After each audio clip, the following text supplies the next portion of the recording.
living. It's lit. One life living, I don't really get to redo. Walk by faith, let the Holy Spirit lead you. Hardest word the kingdom, I ain't talking about soaring, but the Father got me soaring real high like an eagle. Yo, what is up guys? It's your favorite producer, Wow Eli, coming back for another beat breakdown. If you guys like this series, then go ahead and give this video a like, leave a comment on what you want next, share it, all that stuff. Today we're breaking down Wande's new song, Big God, produced by me, of course. If you haven't heard the song already, go check it out and then come back and watch how I made the beat. And don't forget to follow me and Wande on socials. I'm gonna put all that stuff in the description here on the screen, so go do that. All right, get into this because I know y'all just wanna see how I made it. So start off with the melody, which is a sample that I found is pretty fire, and this is what it sounds like.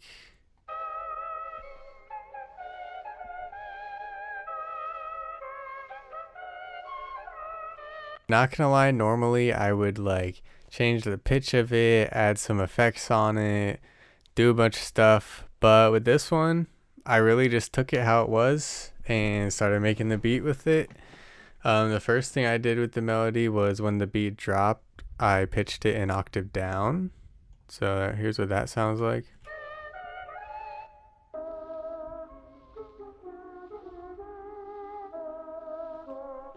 If I'm using like a really basic sample that's just like one file, to add diversity, I'll pitch it up and pitch it down on the beat drops and use it to switch it up and all that. So we back because my camera died. So that's the melody, and then after the melody we move on to the drums. So we got a clap, nice and simple. Most of these sounds I got from an A-Walker kit, by the way. Yeah, so a clap, pretty simple. You know the vibes.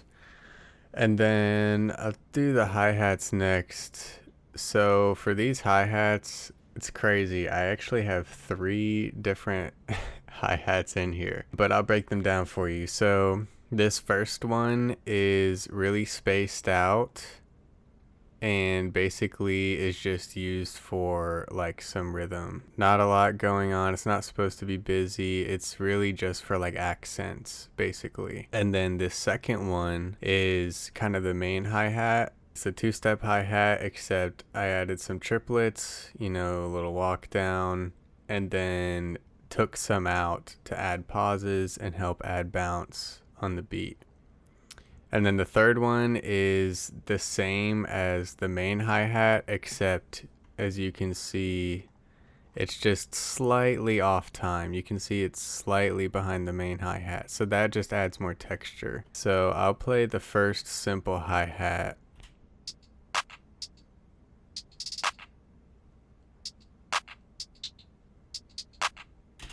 Got a good little bounce going, and then we'll add the main hi-hat in there.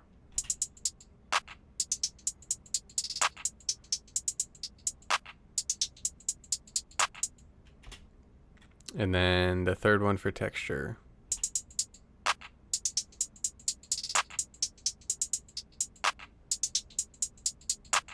I'm able to get a good bounce off of just hi-hats and a clap at the start of it, and obviously the melody. I added a couple other perks in there, but with these perks in here, I kept them really sparse. There's not a lot of them. They only come in a couple times. So here's the first one.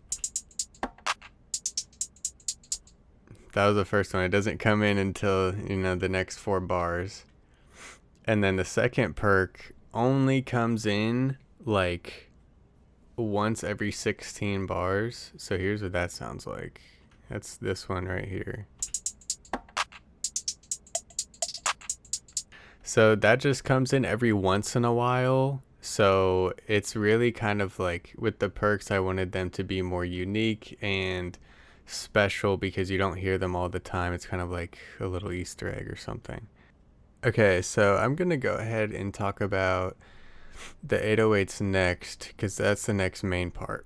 So something cool I did with this one is I actually made a new 808, which you can find in my drum kit. So basically the 808 I used in this song is called Switch. And I made this 808 by taking the first part of one 808 and then the like ending of a second 808 and combining them together. So the first one that I used is this A. Walker Pierre one. It's basically the Stixx 808.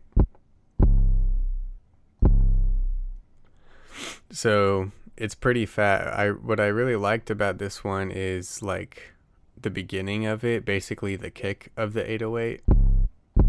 It just slaps really hard.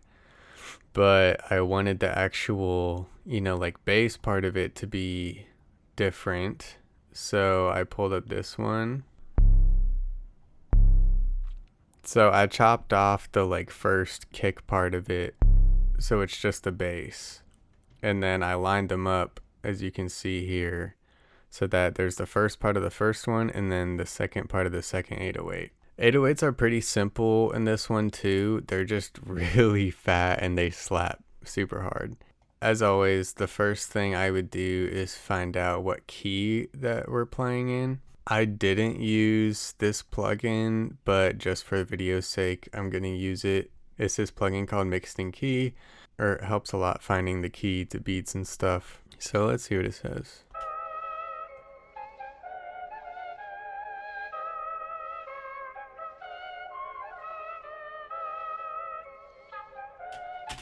This one isn't as clean, it's kind of all over the place, but it's mainly showing C sharp, D sharp, E, F sharp, G sharp, A, B, which would be either E major or C sharp minor. So it looks like it's right. I'm pretty sure I also played the notes out to figure out the melody. Yeah, I did. I tried to recreate it. So E, C sharp. Yeah. So it looks like it all matches up. We're either in A major or C sharp minor. If you don't know, C sharp minor is the relative minor of E major, so those are the same key. It's just that C sharp minor is like darker and E major would be happier sounding. Okay, cool. So now we know what key we're in. When I do my 808s, I'm going to use these notes as my guideline. Knowing that we're in C sharp minor, most likely I'm going to start with the 808 on C sharp and then use notes like E, A, G sharp, F sharp, all that stuff as like accent notes, but then always return to the main note, which is C sharp. So let's see if I followed my own advice. Oh, it looks like I did. So you can see I have C sharp, G sharp, E, C sharp. So that's the process of how I figured out what notes do I want to use. And then now that I know which notes I can use in it, I can figure out where I want to put them and stuff. This one, normally I'll put in a kick pattern to figure out where I want the 808s. I think this one just kind of came more naturally, so I just kind of plugged them in. So let's see what this sounds like.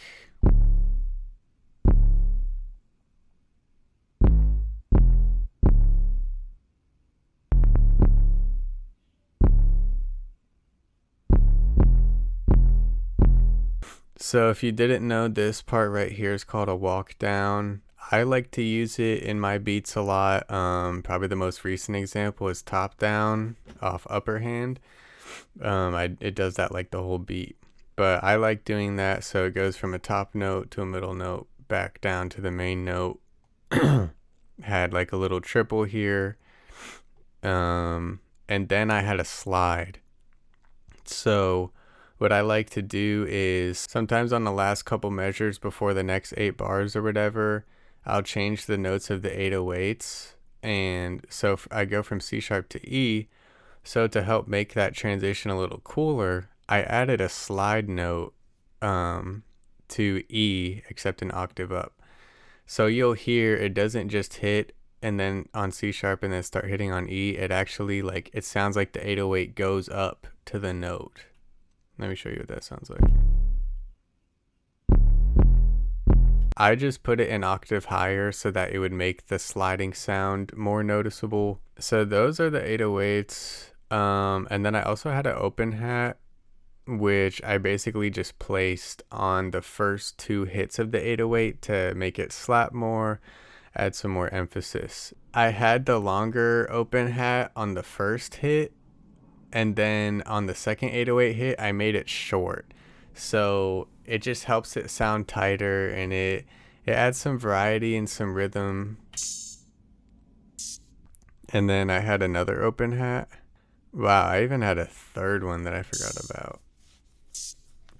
So I guess in this beat, I just really liked layering a bunch of sounds. So as long as you do it right, you know, it works. So this third open hat is actually reversed.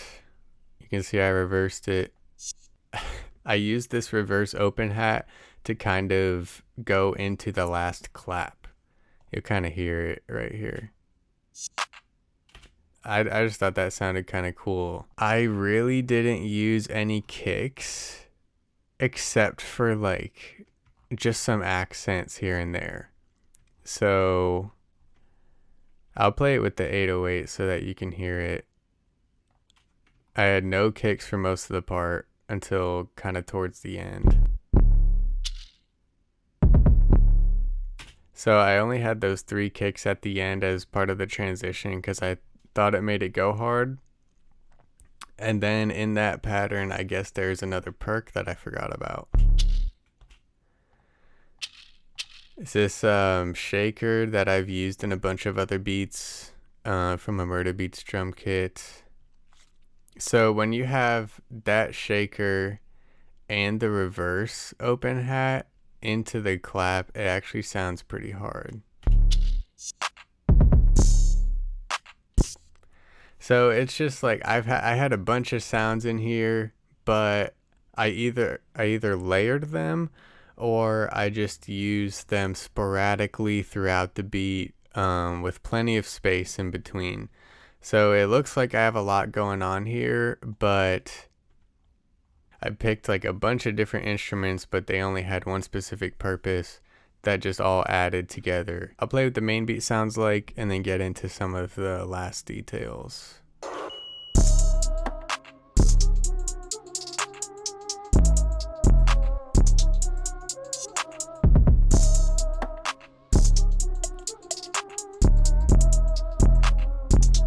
So another thing is that I have 2 different 808s in this song.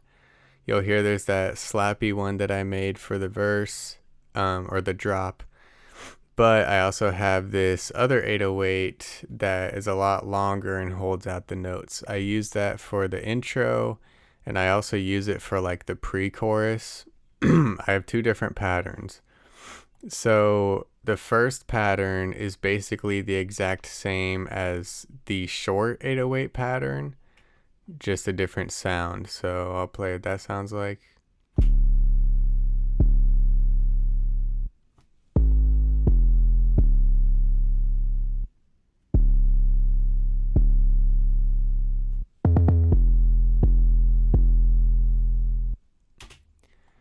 So yeah, same notes as before. Only difference is that instead of a slide right here, I just put notes up higher. And then the second pattern for the verse is actually pretty cool. I feel like I was inspired by Juice Bangers a little bit on this part. But on this one, I kind of just added some like really high-pitched slides in here that reminded me of older Juice Bangers production style. So let's hear what that sounds like.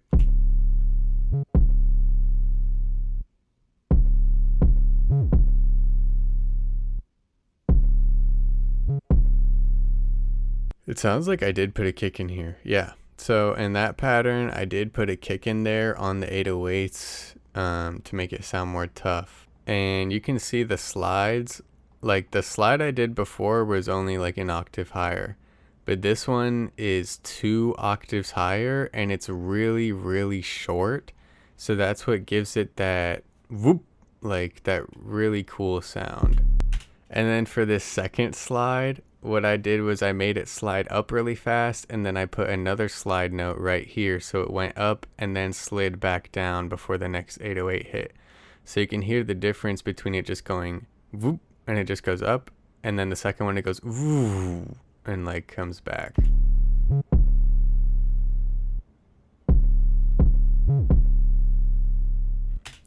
So little details, man. So those are the two 808 patterns. So you'll hear it in the intro when it switches to the drop. Wow, Eli. Can you be a little more serious? And then it switches from that short 808 to the other one.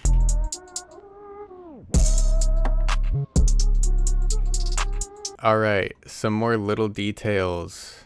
So I have my tag right here.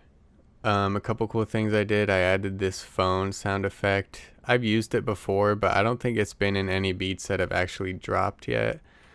So here's what it sounds like. Kind of like a lo-fi phone. And then right before the drop, I added this beep from a money machine that I thought was pretty cool. That beep at the end I thought was just super hard, so I put it right before the drop, and you'll hear it's right before the drop on the hooks too. So it, to me, it just made that whole thing drop harder.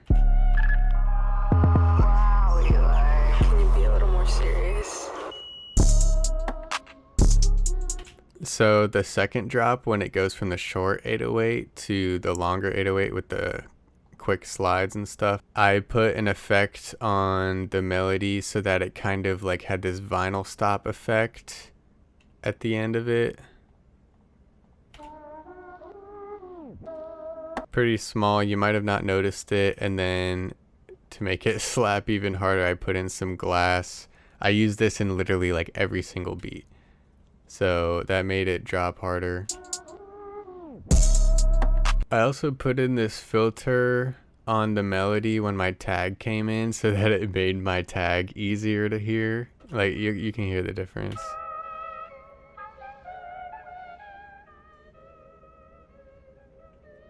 So like made it quieter in that part so that my tag could be more easily heard. So here you heard that I had the vinyl stop with the melody. But in a lot of other places, how that measure ends is I have like a double hit with some open hats and stuff.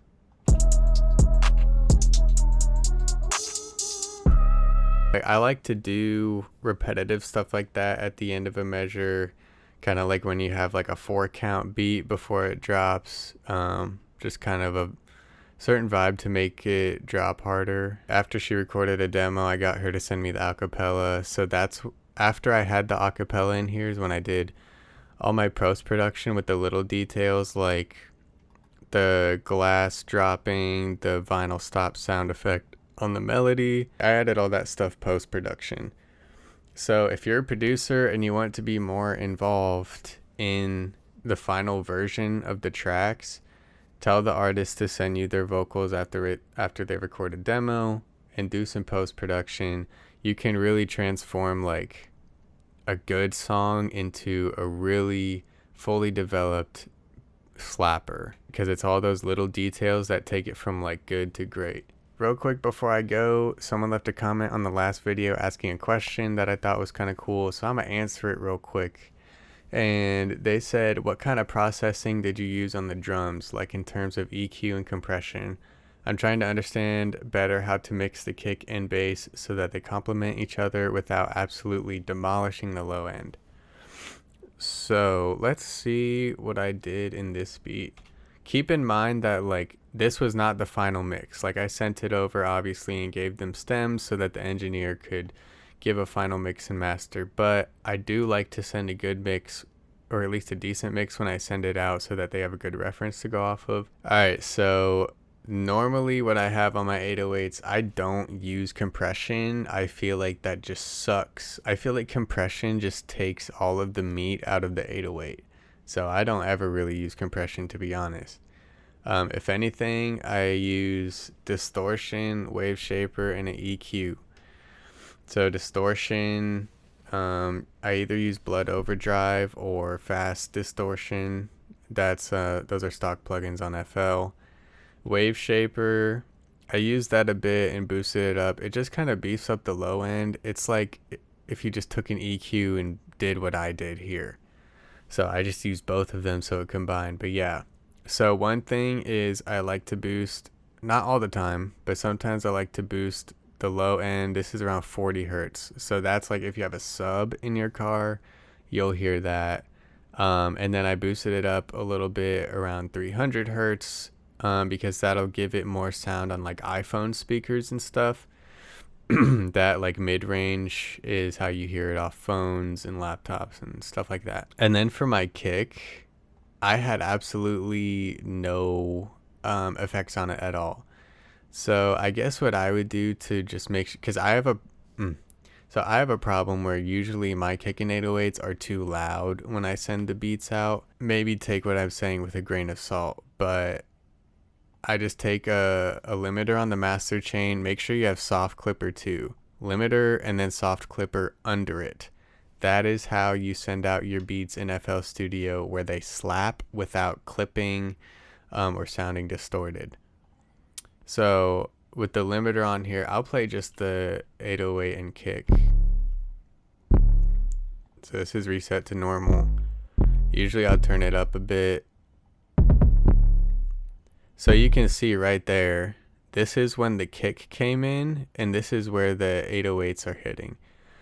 So you can see when the kick comes in, it's significantly louder than the 808.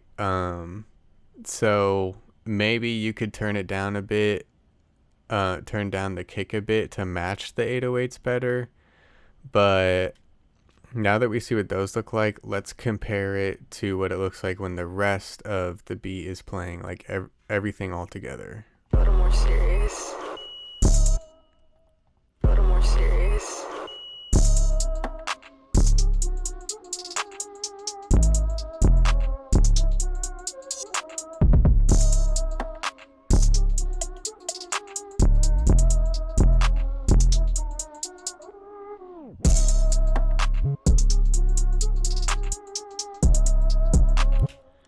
So, I mean, looking at it, it all looks fine. If whenever the kick hit, it was like spiking up to this green line up top, obviously turn it down.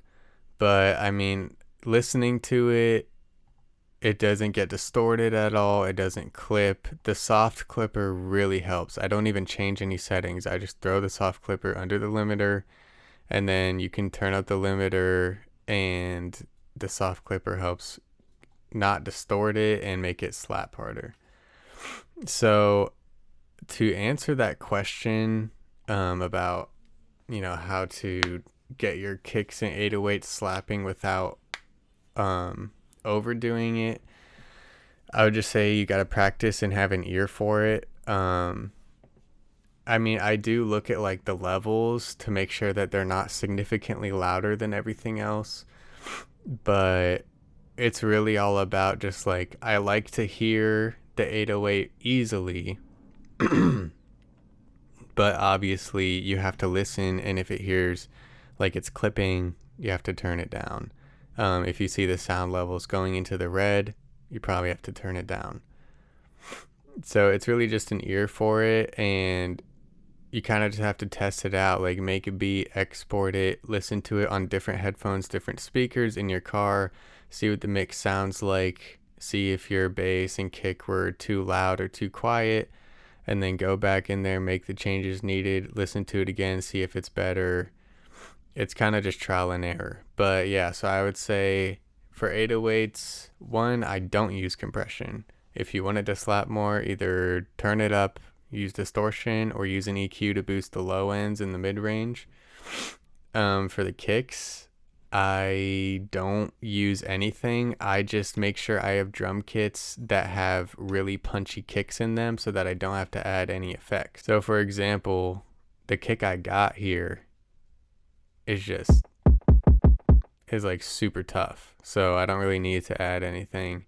I actually had to turn it down a little bit because it was knocking too much. I think that's everything. This is probably going to be a long video. I hope I can edit it pretty quickly. So yeah, that's the beat breakdown for Big God by Wande, produced by Wow Eli. I do have a question for you guys. Do you like how I explain literally everything, or do you think that I should go through it faster to make the video shorter?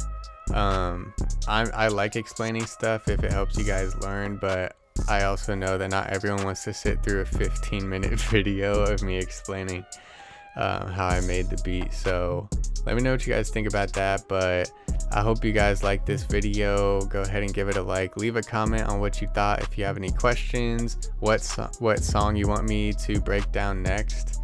I know I got some. I'm behind on videos right now.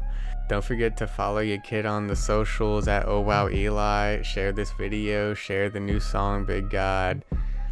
Don't forget to have a great day. Peace.